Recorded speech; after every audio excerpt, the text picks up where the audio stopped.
The year is 2025, June, a nervous summer, Washington, D.C. tense, divided, a familiar figure looms large, Donald Trump, his influence undeniable, and with him, a legislative behemoth, the One Big Beautiful Bill Act. President Trump's signature legislative push, promising a new direction, or a return to an old one? The details, as always, are crucial. The House of Representatives, they passed it, just a one-vote margin, every single vote Republican. Now it lands in the Senate, a different beast altogether. The stakes could not be higher.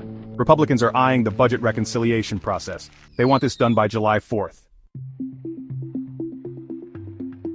So, what's the headline goal here? Reduce federal outlays? Big time? Over $1.5 trillion, that's the figure. Over 10 years. A massive undertaking if true. The White House insists it's achievable. A leaner government, less spending.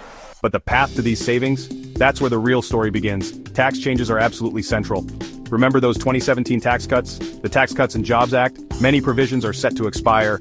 End of 2025, this bill wants to make them permanent, lower income tax rates for many, a cornerstone of the Republican plan, but at what cost? And for whom? Then there's the SALT deduction cap, state and local taxes, currently capped at $10,000. This bill, it wants to raise it up to $40,000. But it would phase out. For incomes over $500,000. This is a major point of contention. Now let's turn to Medicaid. A significant overhaul is planned. New work requirements are on the table. For childless recipients without disabilities, ages 19 to 64, 80 hours per month, work, training, education, or community service. Exemptions exist, pregnant individuals, veterans, but it's a fundamental shift, aimed at reducing dependency, they say. The Medicaid changes don't stop there. States would need to check eligibility more often, more frequently, more stringently, and penalties could be imposed. For states providing state-funded health care, to undocumented immigrants, a $35 copay for most Medicaid services. That's new and controversial. Education spending is also in the crosshairs. Pell Grants, for instance. Recipients would need to take 15 credits per semester to get maximum aid. Eligibility would expand, though. Section 4. The Great Divide. Partisan fury and cracks in the Republican ranks. The Democratic response predictably furious. They see this bill as a disaster. A massive giveaway to the wealthy, funded by harmful cuts to critical services for vulnerable populations. They argue it will explode the national debt, not shrink it. Their opposition is unified, loud, and they are preparing for a fight every step of the way. But it's not just Democrats. The Republican Party itself is divided.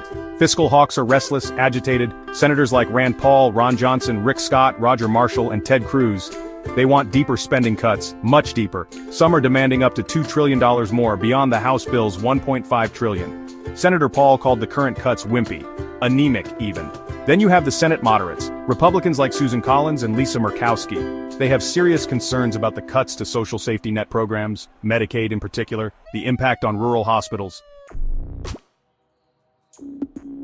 Section 5, the bottom line. Debt, despair, or a drastic new America. Let's talk about the national debt, the elephant in every room in Washington. It currently stands at nearly $37 trillion. Trillion, with a T. The Congressional Budget Office, the CBO, they say this bill could add $3.1 trillion to that already staggering number. Representative Thomas Massey, he fears even more, up to $20 trillion over the next decade. The White House, however, paints a different picture. They claim the bill will save $1.6 trillion over those same 10 years. Press Secretary Caroline Leavitt dismissed the CBO, called their critical analysis shoddy. House Speaker Mike Johnson asserts the bill will not add to the debt. He says it aligns with Trump's fiscal concerns. So who do you believe? The numbers are a battleground themselves. And then there's the debt ceiling, that recurring political drama. The House-passed bill includes an increase, a $4 trillion hike in the federal debt limit. But wait, there's more.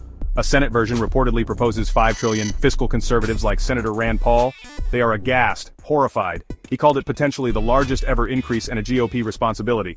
So here we are.